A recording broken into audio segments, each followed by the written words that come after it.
प्रकृति के आंचल में जीवन का हर रंग बिखरा होता है और जहां ये सारे रंग एक साथ मिल जाते हैं वहां जीव और प्रकृति के बीच एक अद्भुत तालमेल देखने को मिलता है।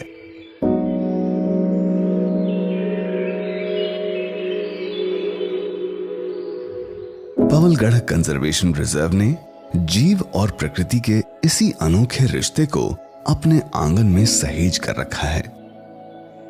दाबका और बौर नदियों के किनारे साल के खूबसूरत जंगल और शिवालिक पर्वत श्रृंखला ने पवलगढ़ रिजर्व को अपने आगोश में समेटा हुआ है। ये विभिन्न प्रकार की वनस्पतियों और वन्य जीवों की आश्रय स्थली है, जहां वन्य जीव और वन दोनों सुरक्षित और संरक्षित हैं।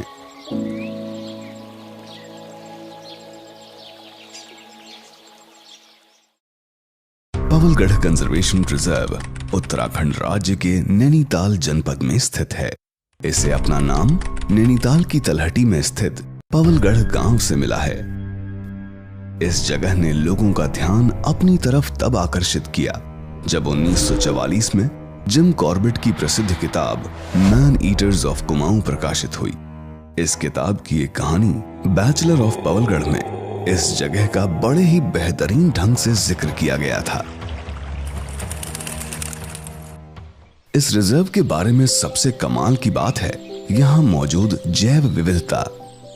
पेड़ों की 137, झाड़ियों की 58, क्लाइंबर्स की 27, जड़ी बूटियों की 52, घास और बांस की लगभग 71 प्रजातियां यहां पाई जाती हैं।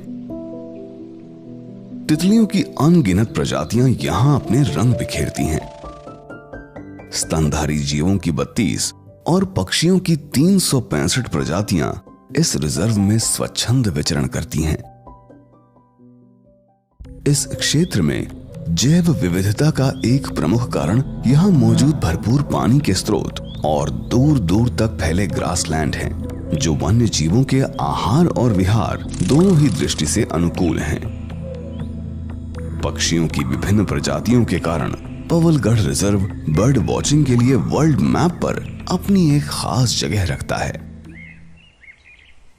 प्राकृतिक सौंदर्य से भरपूर ये जगह प्रकृति प्रेमियों के लिए एक विशेष महत्व रखती है।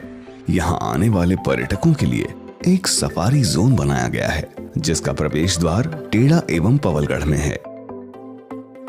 जिप्सी के द्वारा पर्यटक इस मनमोहक प्राकृतिक स्थान का आनंद उठा सकते हैं।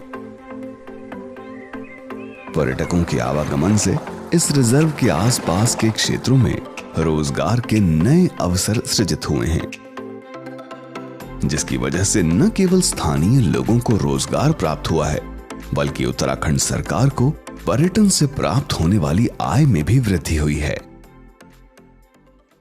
सीतावनी इलाके में स्थित माता सीता का मंदिर इस जगह के प्रमुख आकर्षणों में से एक है। ऐसा माना जाता है कि अपने वनवास के दौरान मां सीता ने कुछ दिन यहां निवास किया था। सीतावनी से लगभग 9 किलोमीटर दूरी पर स्थित है हाथी गलियार। साल के पेड़ और पानी के प्रचुर स्रोतों की उपलब्धता ने इस क्षेत्र को वन्य जीवों की पसंदीदा स्थली बना दिया है। सीतावनी और पवलगढ़ में ब्रिटिश काल की अनूठी स्थापत्य शैली में बने विश्राम गृह भी इस रिजर्व की शोभा बढ़ाते हैं। पवलगढ़ के पास स्थित कुछ प्राकृतिक स्थल ऐसे हैं जो प्रकृति का एक दिलकश अंदाज अपने अंदर समेटे हुए हैं। इन प्राकृतिक स्थलों की सुंदरता देखकर कोई भी मंत्रमुग्ध हुए बिना नहीं रह सकता। जैसे कॉर्बेट फॉल, जिसे कुछ समय पहले इको पार्क के रूप में विकसित किया गया है।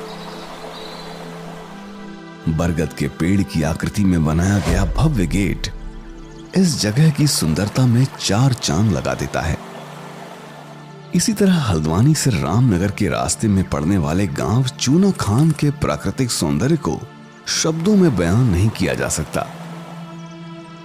इस गांव से निकलने वाली पगडंडी घने जंगल से गुजरते हुए बाराती रोज झरने से मिलती है। नदी के पानी का मधुर संगीत और हरे भरे पेड़ों से लदा जंगल मिलकर ऐसा समा बांधते हैं कि यहाँ आने वाले पर्यटक अपने आप को प्रकृति के मोह जाल में फंसने से नहीं रोक पाते। इसी तरह हरियाली की चादर ओढ़े और पानी के संगीत का सुर छेड़ता हुआ सुंदर स्थल है लदुवगॉड फॉल। पवलगढ़ से निकलते समय स्थानीय महिलाओं के स्वयं सहायता समूह द्वारा संचालित कैफे महिलाओं को रोजगार उपलब्ध कराकर उन्हें आत्मनिर्भर बनाने की दिशा में एक सराहनीय प्रयास है। पवलगढ़ कंजर्वेशन रिजर्व जैव विविधता के संरक्षण के साथ ही स्थानीय लोगों के रोजगार और जीवन यापन के लिए एक वरदान साबित हुआ है। चाहे प्राकृतिक धरोहर की रक्षा हो या पर्यटकों के लिए एक अविस्मरणीय अनुभव, दोनों ही दृष्टिकोण से पवलगढ़ कंजर्वेशन रिजर्व अतुलनीय है।